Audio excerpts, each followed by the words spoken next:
I never thought I'd end up posting here. 15 years of marriage. 15 years of shared holidays, stupid arguments about paint colors, Sunday mornings drinking coffee in silence. 15 years of believing I knew exactly who was sleeping beside me every night. Her name was Claire. At least, that's what I thought. If you had asked me 3 months ago whether I trusted my wife, I would have laughed at the question. Claire was the one constant in my life. My parents divorced. My brother disappeared into addiction. Friends came and went. Claire stayed. We never had children, not because we didn't want them. Life just kept getting in the way. Fertility treatments failed. Doctors gave vague explanations. Eventually we stopped talking about it and learned how to be happy anyway. Or so I believed. Everything started because of a property dispute. My aunt died and left me a small piece of land in another state. The transfer should have been routine. A few signatures, some paperwork. Instead, the attorney called me and asked a strange question. Are you certain your wife's legal documents are authentic? I laughed. He did it.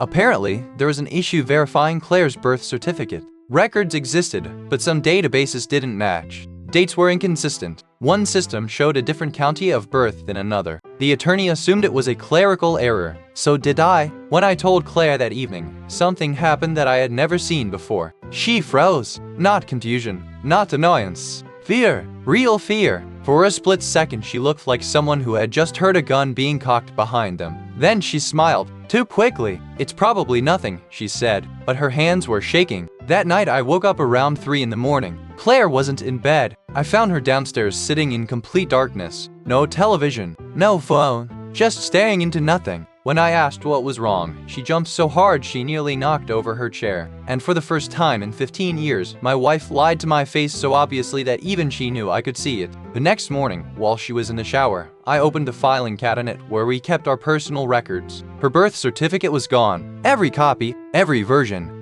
And in the empty folder was a single sheet of paper I had never seen before. A document bearing a different name. I stared at the document for nearly a minute before I even understood what I was looking at. The paper was old, not yellowed with age, but worn. Folded and unfolded so many times that the creases looked ready to split apart. At the top was a name. Not Claire. Not even close. The first name was unfamiliar. The last name was one I'd never heard in 15 years of marriage. For a moment I assumed it had to belong to a relative, an uncle, a cousin, someone from her past. Then I saw the photograph attached to the corner. My stomach dropped. The picture showed Claire, younger, maybe 20, but unmistakably Claire. I heard the shower running upstairs and shoved the document back into the folder before she came out. For the rest of breakfast I couldn't stop staring at her. The woman I'd loved for 15 years sat across from me drinking coffee and reading the news. She looked completely normal, comfortable, familiar, yet suddenly every detail felt strange. When had she gotten that scar near her left wrist? Why couldn't I remember ever hearing stories about her childhood friends? Why I met only one member of her family? Questions I'd never cared about before suddenly became impossible to ignore. That afternoon I searched the unfamiliar name online.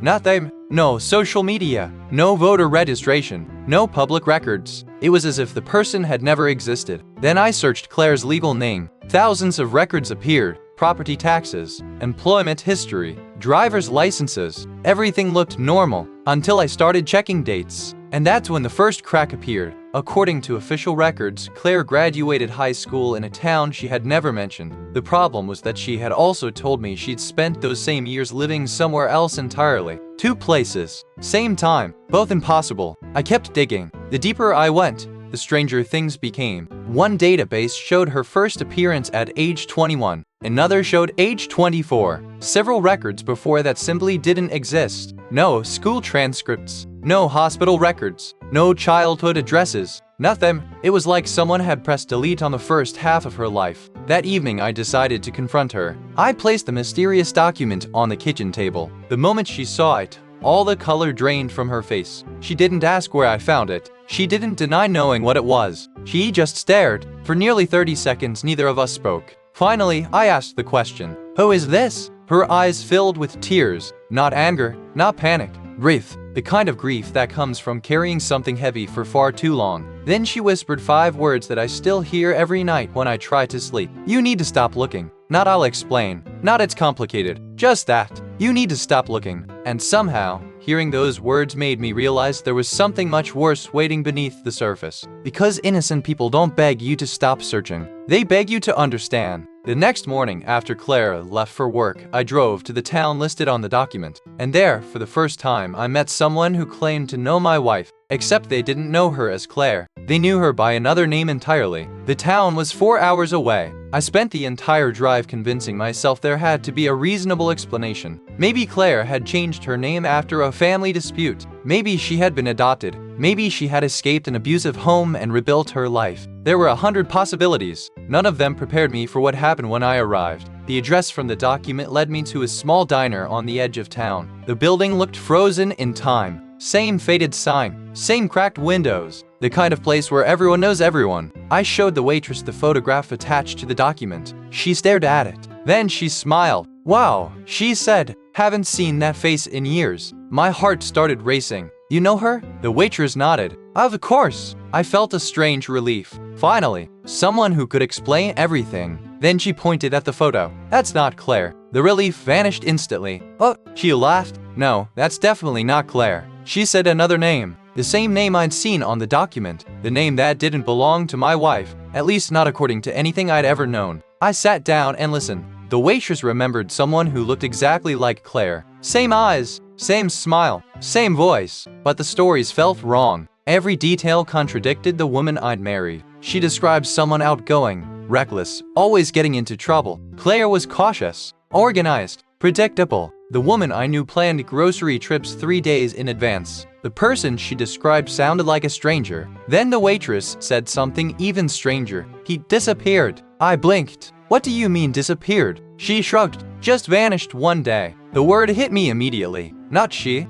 I wondered if I'd misheard. The diner was noisy. Maybe she had stumbled over her words. But then she said it again. "He left town around 20 years ago." I felt ice spreading through my chest. "Are you sure?" "Positive." She looked confused. Why wouldn't I be? I forced a smile and changed the subject. A few minutes later I left. But before driving away, I sat in my car and replayed the conversation over and over.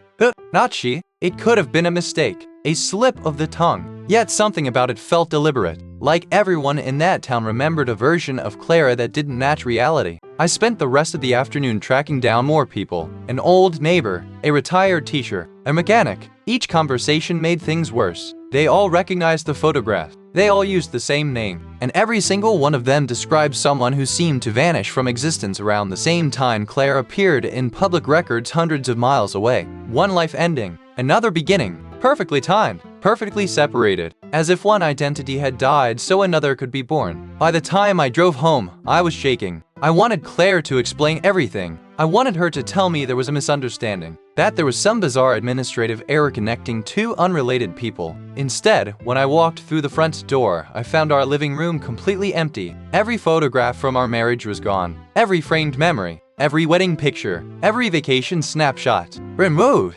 And sitting alone on the coffee table was a handwritten note. Just one sentence. One sentence that made my blood run cold. "I'm sorry you had to find out this way." My hands were trembling so badly I almost dropped the note. "I'm sorry you had to find out this way." That was it. No explanation. No goodbye. No promise to return. Just 12 words. I called her immediately. Straight to voicemail. Voicemail. Another. By midnight, I had called more than 40 times. The house felt wrong without her. Not empty. Haunted. Every room contained evidence of a life we'd built together, yet suddenly I couldn't tell which parts were real. I barely slept. The next morning I called her office. They told me she had resigned. The day before. No explanation. Just gone. My stomach twisted. Claire wasn't impulsive. She planned everything. Even vacations were scheduled months in advance. People like her didn't disappear overnight. Unless they knew something was coming. Or unless they'd done it before. That thought stayed with me. Done it before. I spent the next few days buried in records. If my wife wanted to run, I needed to understand what she was running from. The more documents I uncovered, the less sense her life made. Entire years were missing. Not hidden. Missing. No employment records. No tax filings. No school enrollment. Nothing. It was as though someone had erased sections of history with surgical precision. Then I found something that made my skin crawl. A rental application from 18 years ago. The photo attached was clearly Claire. The signature matched hers. But the birth date was different. Not by a day. Not by a month. By 3 years. I checked again. Then again. Same photograph. Same person. Different identity. Different age. Different history. It wasn't a clerical mistake. Someone had intentionally rewritten the details, and whoever had done it was very, very good. A week later, I hired a private investigator. I expected him to tell me I was overreacting. Instead, after reviewing everything, he became strangely quiet. Then he asked a question. Are you absolutely certain your wife is who she says she is? I laughed bitterly. That's the problem. He nodded. No, his expression remained serious. I mean physically. I stared at him. What does that mean? He hesitated. For the first time, he seemed genuinely uncomfortable. There are records tied to this identity that shouldn't exist. What records? He slid a folder across the table. Inside were copies of documents from multiple states. Different names, different birth dates, different addresses. Yet the photographs appeared to show the same person. Claire, or someone who looked exactly like her. I flipped through page after page. The dates stretched back more than 20 years. Multiple identities, multiple lives, each one ending abruptly before another began. I felt sick. How is that possible? The investigator looked directly at me. I don't know. Then he pointed to one photograph near the bottom of the stack. A school picture. Oh, worry. At least 25 years old. I stared at it. At first I didn't understand what I was seeing. Then my heart stopped. Because the child in the photograph wasn't a girl, and despite the short hair, despite the different clothes, despite the years between then and now, I knew that face. I knew those eyes, and for the first time, I began to suspect a truth so impossible that my mind refused to accept it. Then the investigator spoke, and the next words out of his mouth changed everything. I think your wife was born someone else entirely. I spent 3 days trying to convince myself the investigator was wrong. 3 days staring at that photograph. 3 days finding excuses, coincidence, resemblance, mistaken identity, anything, everything, because the alternative was too absurd, too impossible, too devastating. The investigator continued digging while I sat alone in a house that no longer felt like mine. Every object reminded me of Claire, her favorite blanket folded over the couch, the mug she used every morning, the half-finished novel on her bedside table. The life we'd built was everywhere. Yet suddenly I couldn't stop asking myself a question that made me feel sick. Who had I actually married?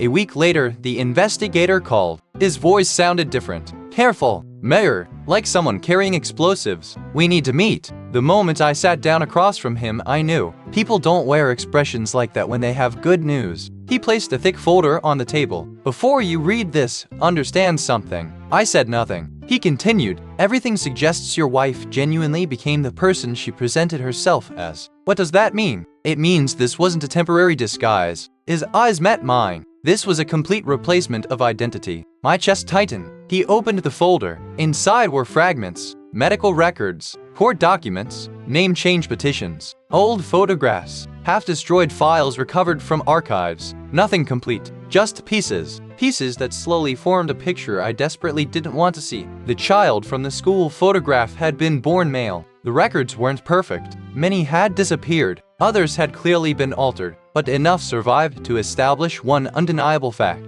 Before Claire existed, there had been someone else. Someone with a different name, a different life, a different sex. I felt physically ill, not because of what I'd learned, because of what it meant. 15 years. 15 years together, and she had never told me. Not once. Not before our wedding. Not during our fertility struggles. Not during the countless conversations about trust, honesty, and marriage. Never. The investigator kept talking, but I barely heard him. One sentence echoed louder than everything else. He knew. Every day she knew. Every anniversary. Every birthday. Every time I looked her in the eyes and told her there were no secrets between us. He knew. And she said nothing. When I finally got home, I found myself standing in front of our wedding album. I opened it slowly. Page after page. Smiles, promises, vows, memories, moments I had cherished for years. But now every photograph felt different. Not fake. That's what hurt most. They weren't fake. The love was real. The laughter was real. The marriage was real. Yet the foundation beneath all of it suddenly felt hollow, like a house built on hidden cracks. Then my phone vibrated.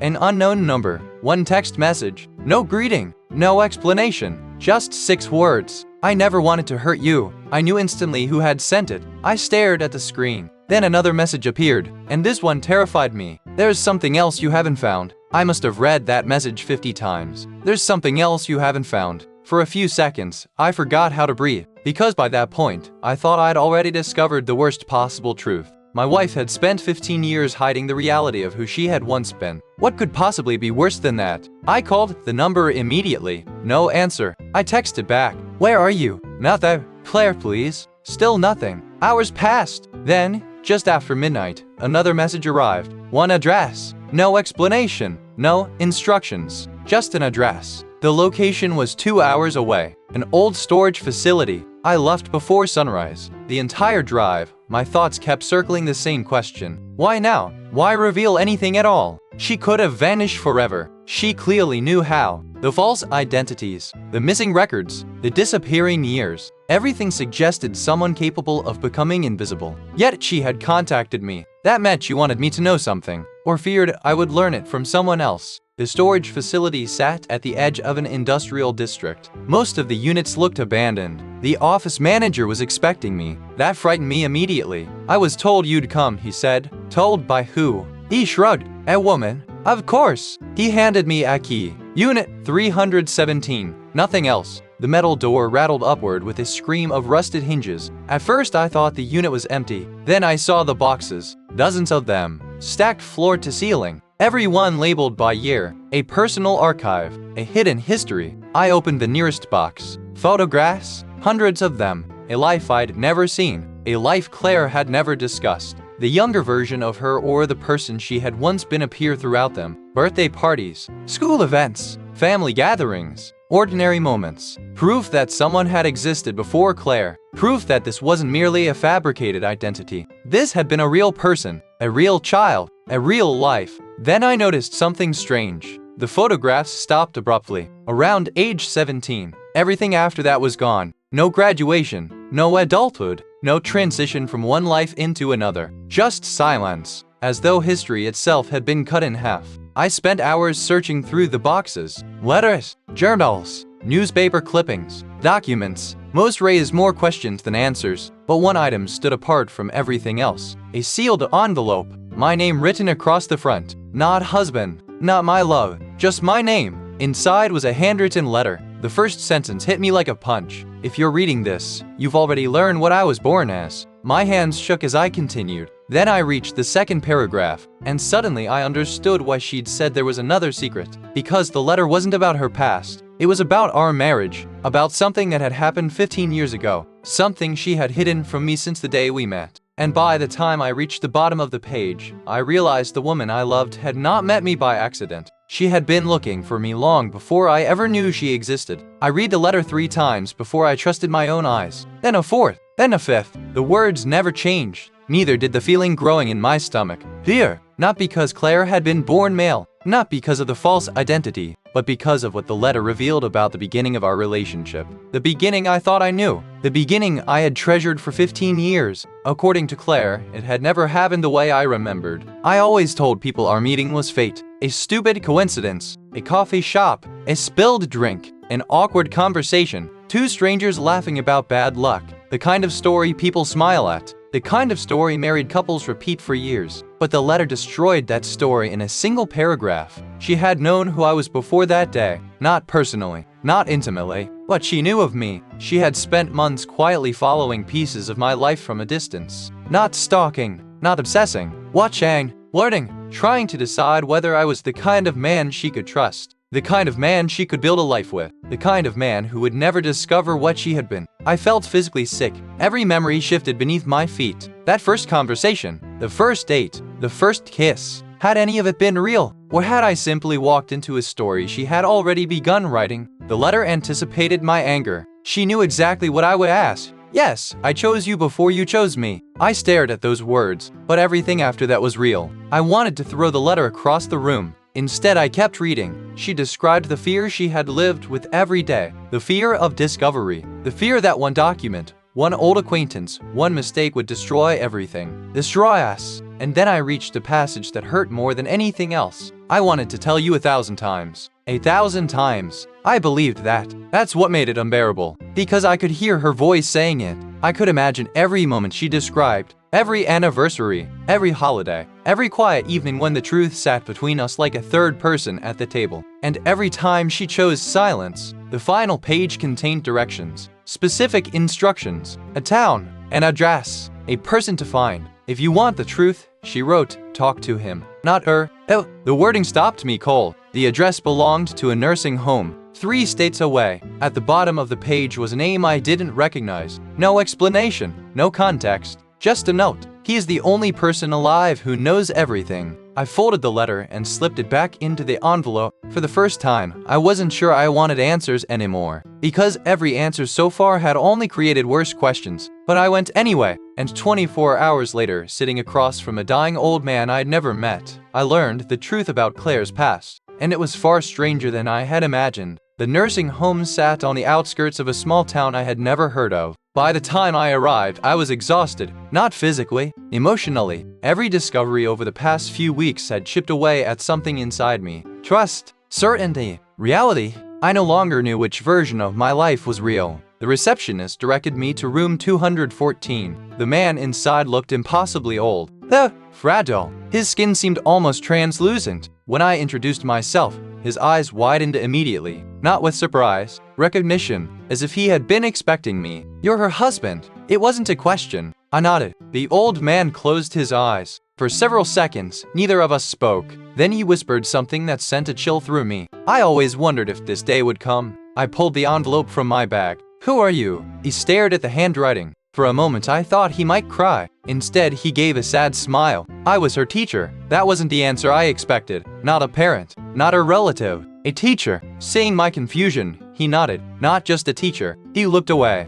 I was the only adult who listened. For the next 2 hours, he told me a story I had never imagined. The child who would eventually become Claire had grown up isolated, defiant, terrified, living behind masks long before false documents ever existed. The old man described years of loneliness, years of hiding, years of trying desperately to become someone else. Not for money, not for crime, not for manipulation, for survival. I listened quietly, sometimes angry, sometimes heartbroken, sometimes unsure what I was feeling at all. Then he reached the part that mattered most. The creation of Claire, the fabricated identity, the vanished records, the missing years. The old man sighed heavily. That wasn't all her doing. I sat upright. What? He looked directly at me. She had help. My pulse quickened. For who? Several people. The answer stunned me. Several people, not one accomplice. Several. According to him, over the years multiple individuals had helped bury the old identity. Some out of compassion, others out of guilt.